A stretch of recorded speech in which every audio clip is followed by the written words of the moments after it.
بسم الله الرحمن الرحيم. الحمد لله رب العالمين،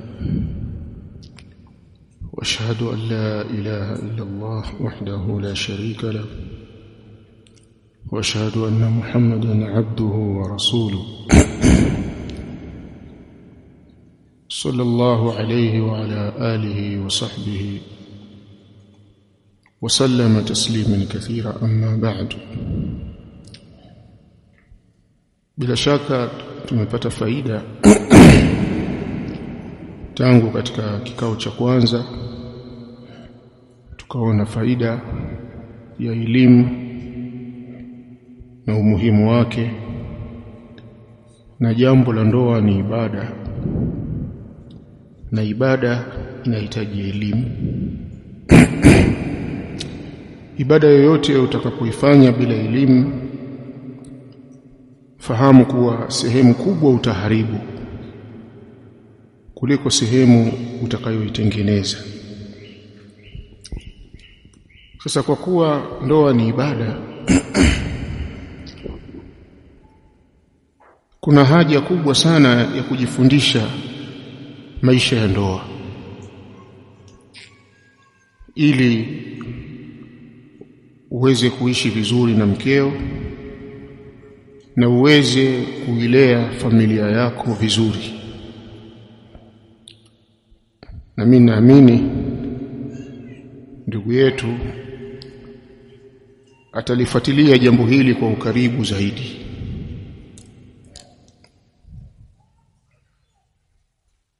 Lakini pia tukapata faida katika kikao cha pili ambacho ni maneno yameelezwa, lakini mimi nimeona watu wengi tumefurahi na maneno, ila ni uhalisia wa maisha ya watu. Sasa tuishi na wanawake vizuri, kwa sababu wao pia wanahitaji huruma yetu, wanahitaji mapenzi yetu ili wayafurahie maisha ya ndoa. Kwa hiyo tusiyadharau maneno na tusiyaoni kama yalikuwa ni maneno ya kutufurahisha tu, lakini maneno yana mantiki kwamba watu waishi hivyo ili tutengeneze familia bora. Mama afurahi kama ambavyo baba pia anatakiwa kufurahi, na watoto pia waifurahie nyumba yao. Mimi mchango wangu katika jambo hili la ndoa nitalielekeza katika sura mbili. Sura ya kwanza itawahusu wazazi na sura ya pili itawahusu vijana. Allah subhanahu wa ta'ala ametuamrisha ndani ya Qur'an jambo la ndoa. Akasema subhanahu wa ta'ala, wa ankihul ayama minkum was-salihina min ibadikum wa imaikum in yakunu fuqaraa yughnihimullahu min fadlihi wallahu wasi'un alim. Waozesheni wanaume wasiokuwa na wake, na waozesheni wanawake wasiokuwa na waume, na wale wema katika watumwa wenu wa kiume na wale wajakazi wenu wa kike. Na ikiwa watu hawa ni mafakiri, basi Allah atawatajilisha kwa fadhila zake. Katika hii aya Al-Imam Ibn Kathir rahimahullahu ta'ala ameitaja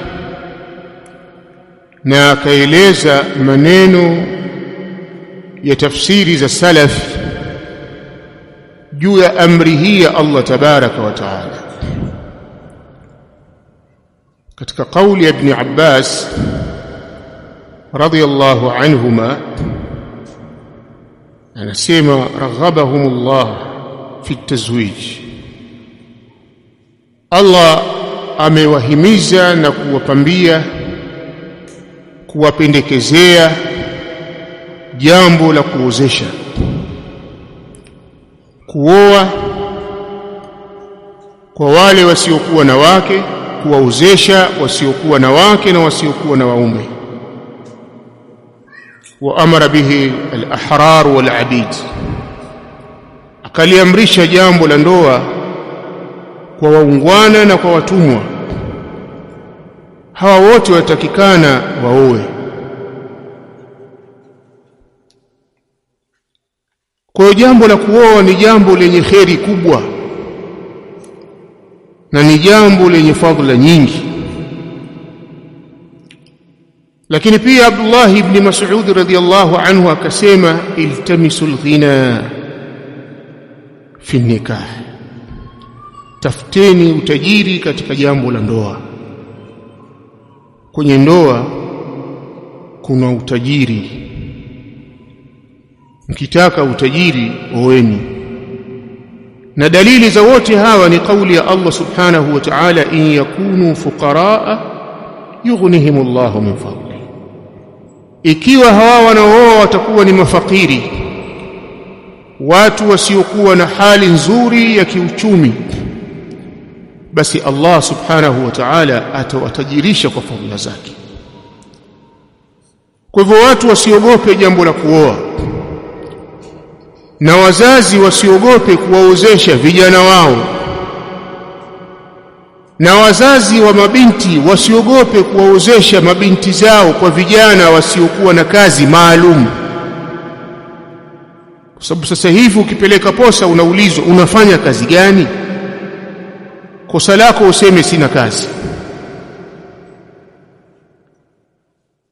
Ukiambia huna kazi, basi utamlisha nini? Kwani mimi nakula nini? Mbona mimi ninaishi kila siku? Sasa hivi na miaka 30 nimekuja kuoa kwako, unaniambia nitamlisha nini? Hii miaka 30 mimi nilikuwa nakula nini? Na mpaka sasa ninakula nini?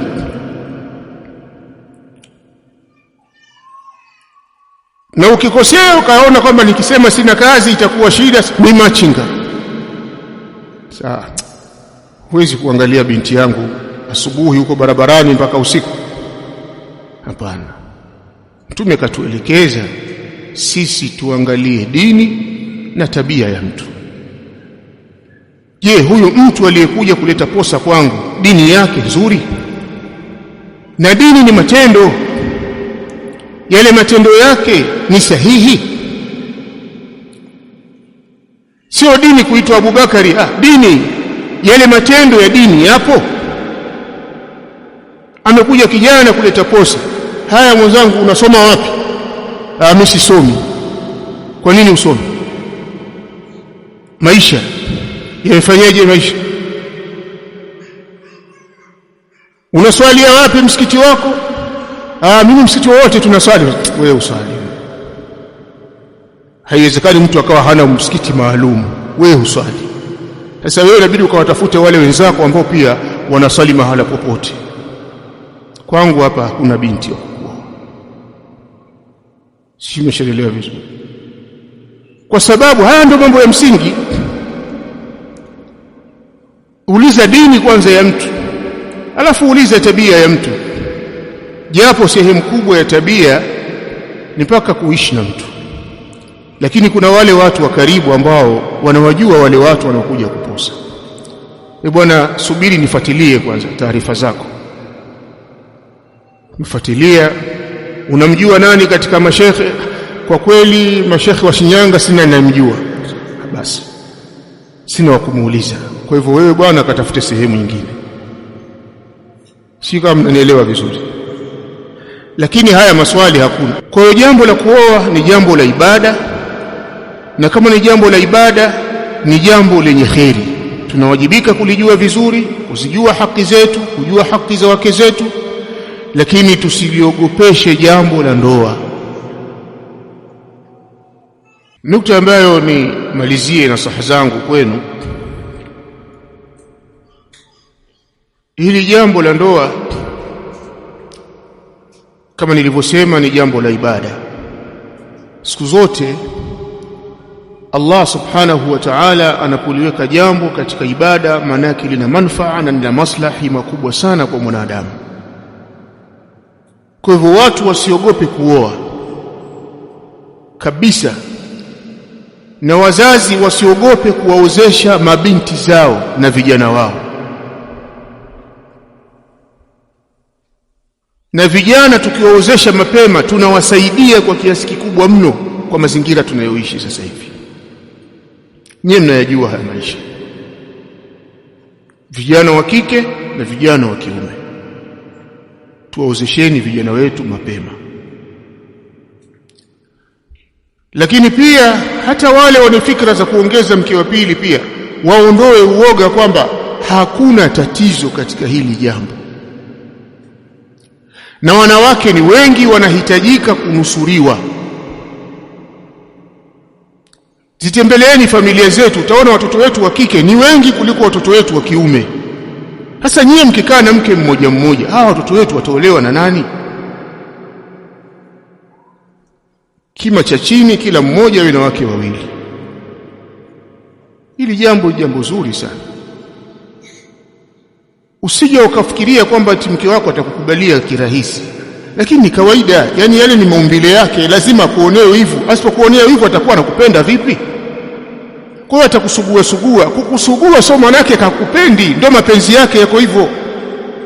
Wewe kazi yako ni kumbembeleza na kumletea zawadi mpaka anazoea. Si ndio mtoto akiachishwa ziwa anakuwa hivyo? Au mtoto akiachishwa ziwa huwa mnawachapa? Si mnanunulia na maziwa mengine, mnanunulia pia na zawadi, mnawabembeleza, au sivyo? Na mkeo mbembeleze kwa kumuongezea mke wa pili. Sijasema kwamba kijana aende akafikiri awe na fikra za mke wa pili, hapana. Wewe sasa hivi lazima ucheze na mke wako na mpate muda mzuri wa kucheza.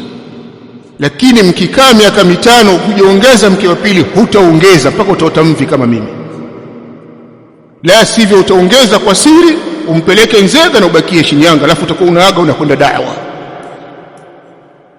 Na hiyo itakuwa ni shida kwako. Raha ya mke hautakuwa nayo. Sasa tusioe kwa utaratibu huo.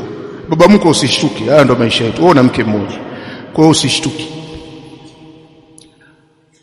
Lazima tuwahimize vijana kwa hali zilivyo wawe na wake wawili. Mimi sishauri uende 3 nitakuwa na kichwa. 3 atakiwa na kichwa uwe umetulia. Na 4 pia vile ni hivyo. Na raha zake ziko tofauti, lakini usikurupuke. Nenda polepole, ishi na mkeo kwa wema. Yale maisha aliyozungumza shekhe hapa ndio maisha ukaishi na mke wako. Hajui kupika, kamsaidie. Mtafute mwanamke anayejua kupika, akamfundishe. Mlipe pesa. Si unataka chakula kizuri, unatafuta hoteli nzuri na bei yake itakuwa kubwa, utaenda kwa mmantilia? Haiwezekani. Kwa hiyo ukitaka chakula kizuri nyumbani, na mke wako ajue kupika vizuri.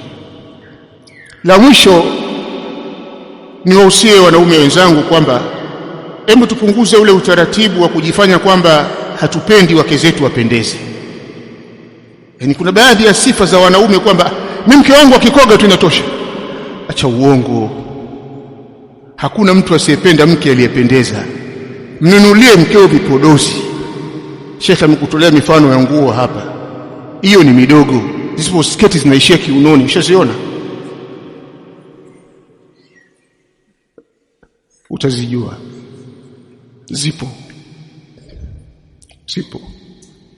Sasa kuna mavazi mkiwa akivaa chumbani utoki.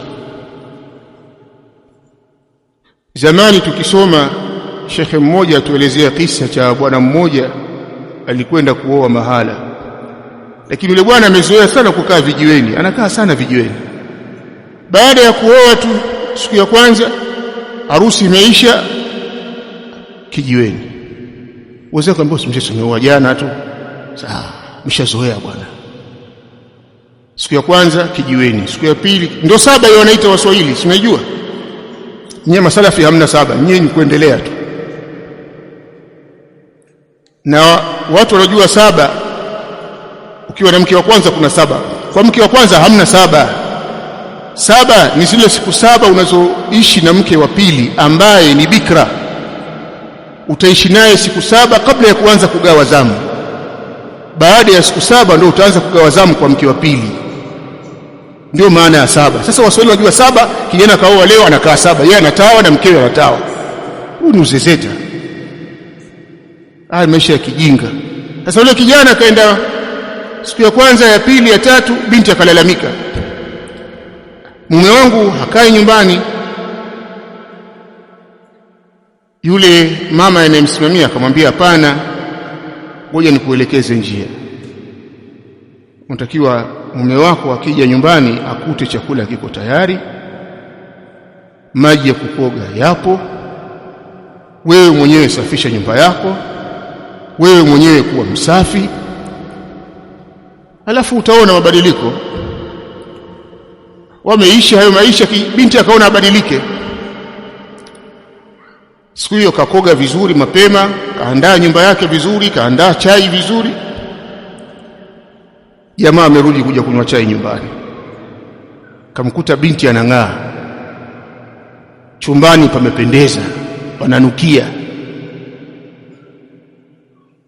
Kanywa chai, mke akamwambia, usitoke kwanza, kuna maji ya kukoga, hizi nguo ubadilisha hizi. Akaenda akakoga, kaja nguo zimenyooshwa vizuri akavaa. Wakati yule bwana anashughulika na mambo ya kuvaa nguo, mke wake amekaa zake nje pale pembeni anafanya shughuli zake za kufumafuma tu. Yule bwana alipotoka akamwangalia mkewe, akarudi ndani,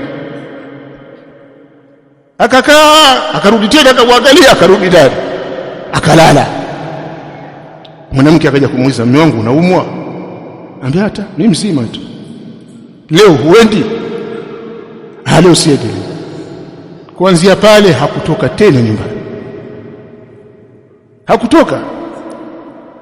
Na ikawa ndio tiba yule bwana. Kumbe sisi wanaume ni mazezeta kwa wanawake, hatujiwezi. Ukiona mtu ashinda msikitini arudi nyumbani, jua kuna tatizo. Sasa usiwe hivyo. Ukiona mke akai sawa, mueleweshe. Siku hizi wanawake wengi hawajui kuelekeza mabinti zao haya mambo. Hayo ndio matatizo. Sasa wewe muelekeze mkeo, mke wangu mimi napenda 1, 2, 3, 4, 5. Siku zingine msaidie. Shehe, tangu umeoa miaka 30 na karibia kupita au 40 kidogo, umewahi kumpaka wanja mkewe? Haukumbuki. Hebu jaribuni. Ni vitu vidogo vidogo lakini vina athari kwa mwanamke, hasahau miaka. Atakuwa nawaza tu, alinipaka wanja mume wangu. Wewe ulishawahi kupaka wanja yeye? Amwambia mwenzake, basi unapendwa kweli kweli. Na hayo ndio maisha ya wanawake. Sasa tuishi na hawa wanawake kwa kuwabembeleza. Tunafahamiana vizuri na kuomba ukawe baba bora na mume mwenye huruma, lakini wakwe pia wafurahi kupata mkwe ambaye ana mawazo mazuri ya kusaidia familia kunyooka. Mwisho, wazazi wenye mabinti wafanye mawazo. Mabinti kama hawasomi, wamekaa tu nyumbani au wameachika, watafuteni vijana waongeze mke wa pili, na wale ambao hawajaoa wapeni wake. Na wala sio jambo la aibu, na ni sehemu katika dini. Na majomba zetu, kaka zetu wasiokuwa na wake, tuwasaidie wapate mahari waoe. Ikiwezekana changa wewe na ndugu zako 2 watatu mpate mahari, ndugu yenu aoe. Masuala ya riziki ni kazi ya Allah tabaraka wa taala, na atapata riziki na ataishi vizuri na mkewe. Jazakumullahu khaira. Wa sallallahu ala nabina Muhammad wa alihi wa sahbihi wasallam.